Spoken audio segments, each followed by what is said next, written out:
Hey guys, Lucas here. Welcome to episode number 6, or diary number 6. So here, this is basically going to be a part 2 to the last video, or last diary entry. Give me just a second to mess with this stuff. Okay. Anyways, this will be a part 2 to the last diary entry, picking up basically diving into a little deeper as to why it is I was not able to get a hold of my dad or my grandma. So for now, we're gonna kind of pick up where we left off. So 5 months, we're about 5 months in without speaking or seeing my father, or my grandma, and trying to reach out somehow. I eventually started to believe that, so we're several months in now. I started to get this feeling like, what if my grandma had passed away? And thinking that happened was just not where I wanted my brain to go necessarily, but it did go that way because I couldn't figure out why I couldn't get a hold of her, or why I couldn't even figure out where my dad is, So this is, about September of 22. And he passed October 1st of 22.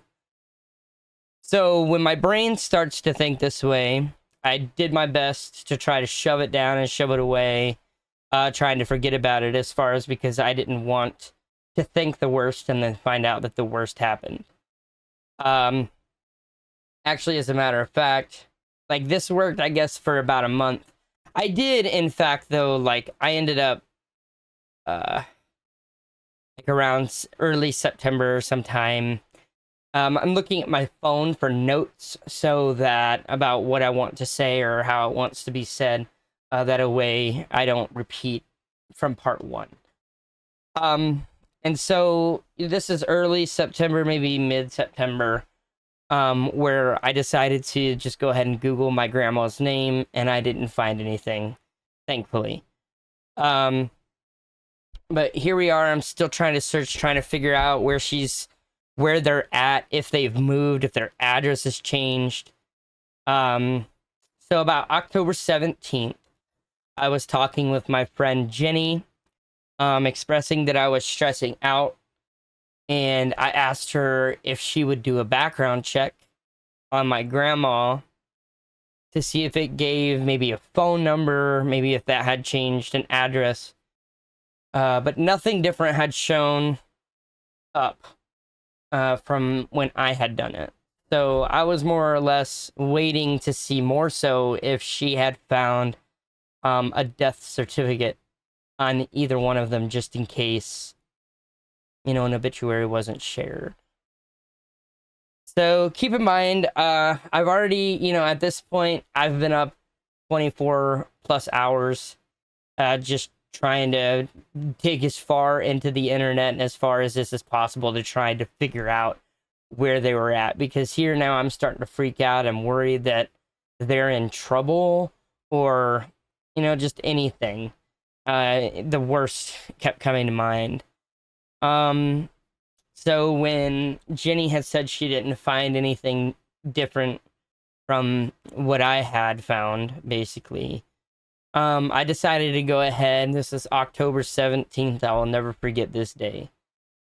I decided to Google my grandma's name again for an obituary. So when I hit enter,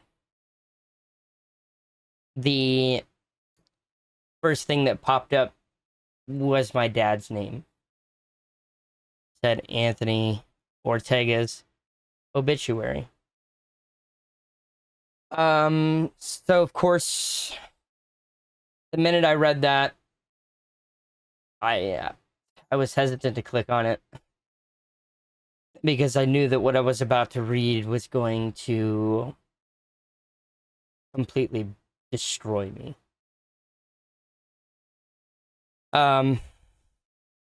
I'm sure this is a day that John probably will never forget either, because I just started screaming and crying.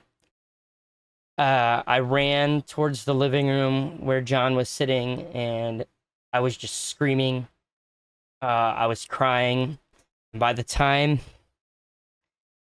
I reached the living room, I had fallen to my knees where John had partially caught me and asked me what the F was going on. And I said, "It's my dad. He's dead." And John just said, "What?" I said, "My dad's dead." I Googled her name for an obituary and his popped up instead. All right, not sure what happened, but my camera just kind of like, our OBS stopped receiving signal from my camera, and turns out the cable was bad, so I had backup. I just had to get it all hooked up and troubleshoot. So, anyways, back to what I was saying is like, I was, was running to the living room. John partially caught me when I fell to my knees and asked what the heck was wrong. And I said, "It's my dad. He's dead." And his response after saying, "What?" I repeated it, and he said, "Oh my God, please tell me you are wrong." I said, "No, he is fucking dead." I said, "He died on October 1st, as the obituary read. How is it that the people he was surrounded by when he died could be so heartless to not bother to reach out to me or my brother because they knew where I lived?" Supposedly, my grandma, and I'm not saying she didn't, was trying to reach out to me. I never got these messages, and we'll get into that in the future, or here in just a little bit. Might even be the next video. So, after I got my screaming and my crying down, I calmed down for a second, and I started blowing up my brother's phone. Because in that moment, I knew I had to tell him it couldn't wait. I wasn't going to wait. That is not information that you wait to give at all. So I started blowing up his phone, and at first I was going to wait till he got off work, and I decided that that was the wrong choice. So in between blowing his phone up and John blowing my mom's phone up, after about 30 calls, I finally decided to call my stepdad's phone and said, "Hey, I need to speak to my mom. It's an emergency in his Christian home."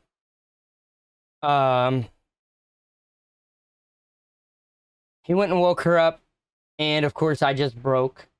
I told her I needed to talk to Christian. It was urgent and could not wait. She said he was at work. I said, "Can you call his job and tell him to call me now, please?" And my mom said, "What the fuck is going on?" I said, "I think I need to tell him first before I tell anybody else." I said, "As soon as I talk to him, I will call you right back." And she didn't really give me a chance to tell him. She just said, "What is wrong?" And I told her. She called Christian's work and told him to call me.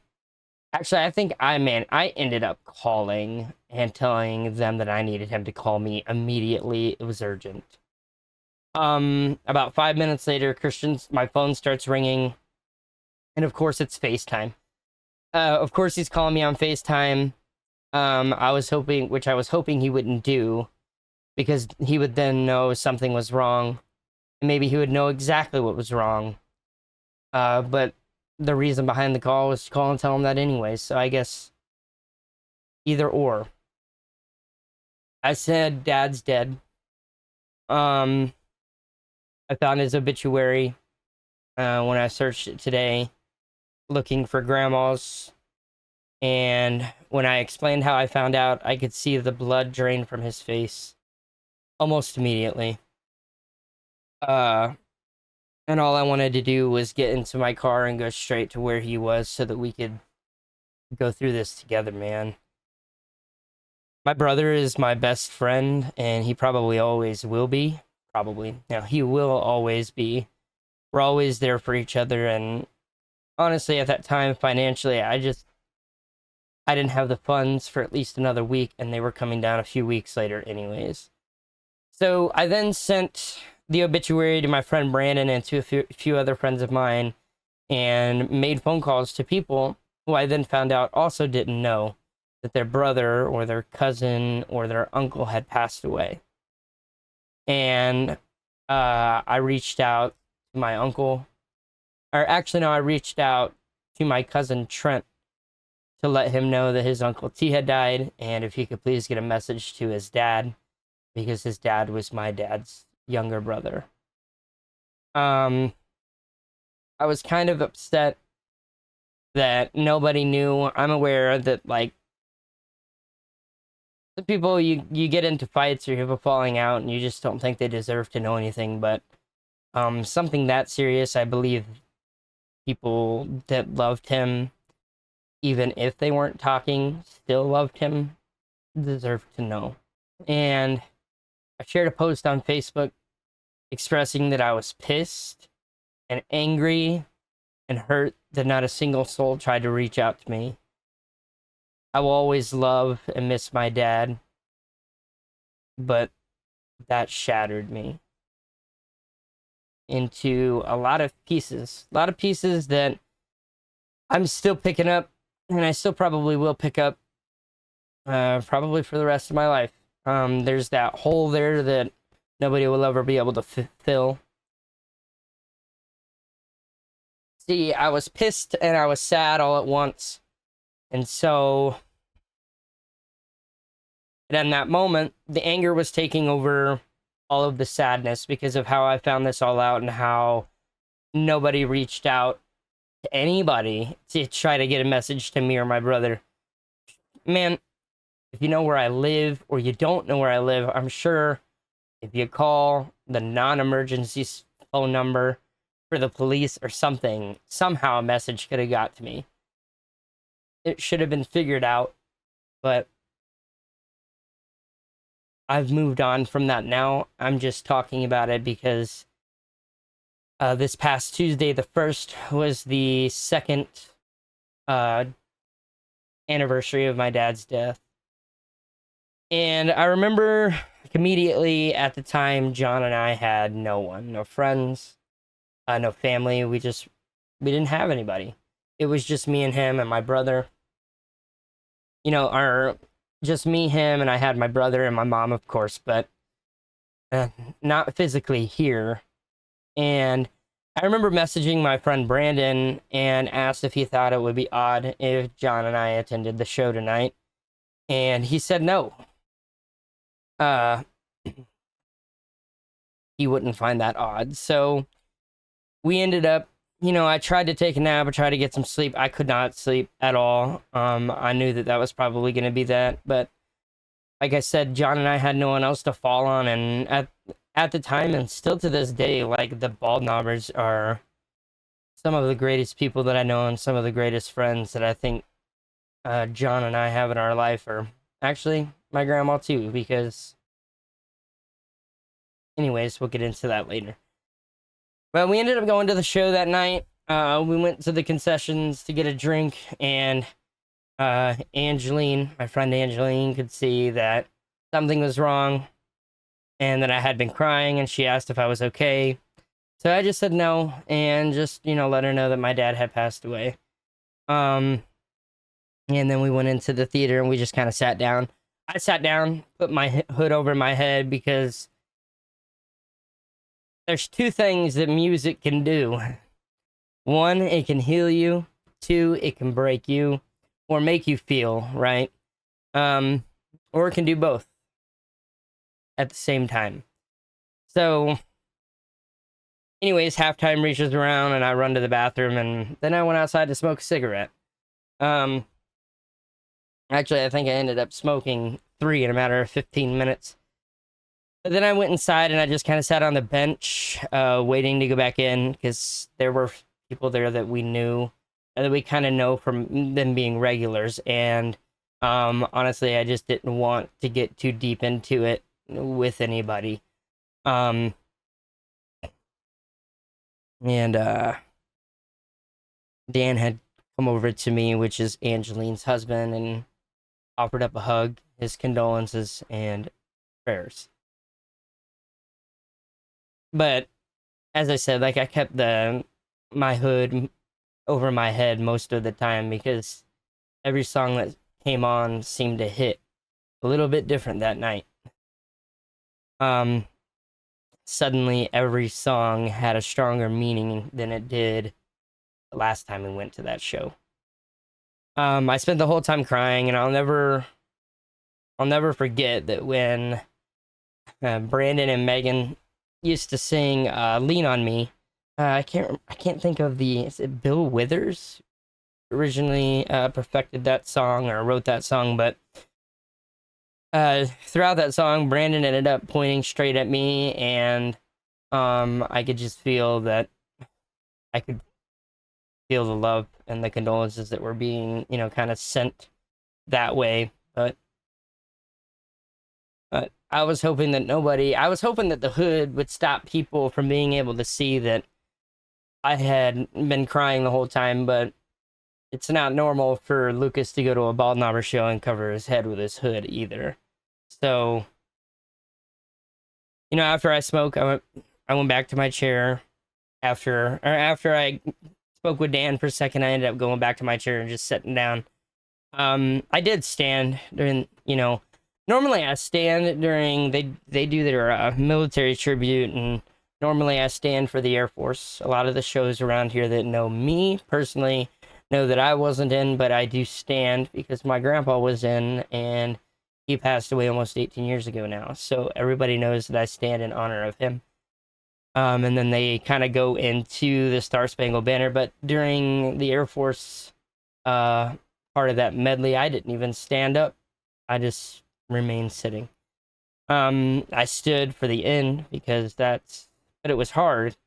I just felt so weak. But anyways, the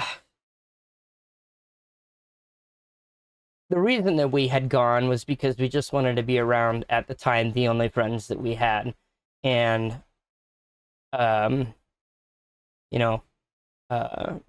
and Megan, some pretty cool people. The whole group is, but that year, like, we spent a lot of our time getting to know the whole group, but more time getting to know Brandon and Megan. Really good people. After the show was over and stuff, we ended up, heading out to the lobby. We just kind of sat down on the bench, and I just kept my head down. Still kept my hood on after I went out and smoked, of course, but actually, I don't think I made it outside to get one of those in, but I remember Brandon and Shane coming up and just coming straight to where John and I were, and, Brandon ended up giving me I guess a bear hug is what I would call it. Longer hug than normal, that's for sure. Same with Shane. They sat and talked with me, and I'd already explained to Brandon in messages that, how I had found out, and Brandon had passed it along to the rest of the group. I ended up having to turn away because, of course, through talking about some of this stuff, I started to cry pretty heavily again, and I remember Brandon saying, "You don't have to do that. You've seen me do it." So I ended up turning back around, and we just kind of kept talking about what led up to the process of finding all this information and so on and so forth. But we went to say goodbye to the girls, and they gave their condolences, and then we left. This is when I learned we had surrounded ourselves with some of the best people that we could have. They're really great people, and I'll forever be grateful for them, because if not for Brandon and Megan especially, I probably would have gone super numb. And I did for a little bit, but I kept powering through instead of trying to sit in it, But After posting on Facebook, thanking the group for what they had done individually, for their kindness and their love and everything, I was friends with some of their mutuals because of photo sharing and tagging them in it.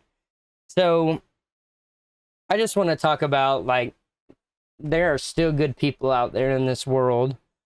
Bonus grandparents, LaDonna and Greg.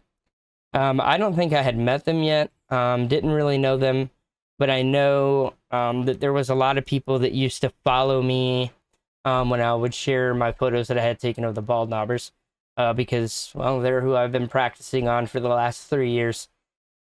I need some more experience, but I love taking photos at the bald knobbers. They're some of my best show in town, you know? But I remember LaDonna reaching out. I woke up to a message from LaDonna, and she said, if you needed anything, I'm here for you. I know the messages were a little bit deeper than that, but I don't have them. They were so long ago. I think when I finally met them for the first time, it was like the end or maybe end of November somewhere. LaDonna, it was the first time LaDonna brought me some treats, and I gave her a hug, and we had spent the month, getting to know each other prior to meeting them at the show, but I know that when they had expressed what day they would be there, we ended up getting tickets and so on. But all of our other friends, like Cheryl, also expressed her condolences and stuff. This is what I mean. There are still good people out there. They're really hard to find, but once you find them, don't let them go. Like, you hold on to them for dear life. Like, there are still really good people out there. But in that moment, that is when I learned that family isn't always blood. This whole list of people have just become John and I's family. If not for, I'm giving some shout outs to a few people because, well, they deserve it. I'm going to start off with Brandon, Shane, Megan, Ashley, Jenny, Kinda, aka Katie, Jamie, LaDonna, Greg, Cheryl, Dan, Angeline, Jasmine, Stephen, Rachel, and most importantly, John, my mom, and of course, Christian. Even though we were both going through this, I don't think I would have made it that far into the end of that year if it had not been for all of those people. I remember the day so well that I end up reliving it often. I don't want to, I just do it. It's all super fresh still. And of course, like, the amount of guilt that I have felt, even though I knew that I tried to reach out for months, I still felt like a shitty son.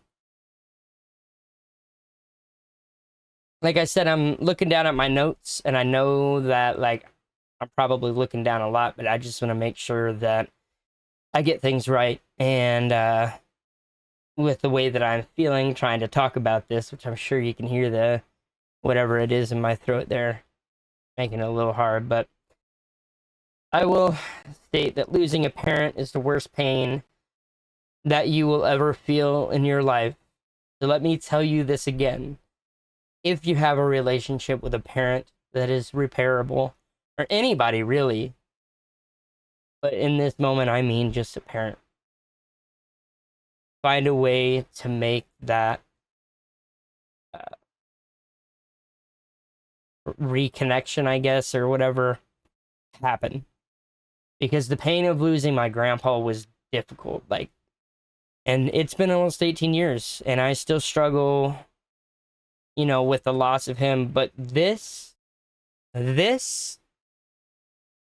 finding out my dad was gone and I was never going to get to see him again or tell him that I loved him, crippled me so much that the world around me didn't feel real. Nothing felt real anymore. I felt like I was living in a constant nightmare that was just never going to end. But I will say this, after, months of prayer, a few months after my dad had passed, I ended up having a dream. And in that dream, we had a conversation he was basically laying on his deathbed in that dream. So I don't, I'm gonna assume this dream. I always say dreams mean something, right? They all have some sort of meaning or significance. I think I'm saying that word wrong, but you know what I mean. But anyways, in that dream, we were just talking, and you know, he asked me not to leave, and I ended up grabbing his hand and just holding it, and told him that whenever he was ready, it was okay, and that I loved him and I will miss him, but we will see each other again one day. But we ended up apologizing to one another in that dream for, he apologized for his sickness taking over who he was, and I told him he didn't need to apologize for that because that wasn't his fault. But we had a conversation, and at the end of that conversation, he told me he loved me and that he forgave me, and then he took his last breath. The end of that dream, to me, was kind of a nightmare as well, but I did wake up from a dead sleep with tears coming out of my eyes, and we get signs from our loved ones every single day. We may not always see them, but sometimes you'll see it in a dream or in the clouds, and sometimes in other people that are showing you signs that are probably coming from that loved one. But just remember one very important thing is I learned on the death day. I ended up posting a small short asking for advice on how to cope because I was having a rough day the Monday before. And there were a lot of people that reached out and showed some love and some support. And in a very crazy world that we live in right now, a lot of kindness. And if they see this video, I can't thank you enough for that because those messages helped me get through both days. Just remember, as I learned, like, they're always with you right here. No matter where you go, they're always with you. So if you feel like you need to talk to them, just talk to them. What I do is when I journal, I'll, just start my journal entries with, "Hey, Dad," and then just talk. And it feels like I'm talking to him. I know he can still hear me or read what I'm saying even, so I know that he can see it. I don't know why that froze, but I wanted to come in here and say that if you guys watch this, and everybody who's been showing love and support, and those who were there for me during this time, when this all went down, I can't thank you enough. You all know who you are. I love you. I don't know why my camera keeps freezing, so hopefully I can get that fixed and figured out. I might have bumped the table without realizing it and kind of jiggled the cable, but there will be a part 3. So I'll see you guys in that next video, and just remember your loved one is always with you. Have a good one. Much love, guys.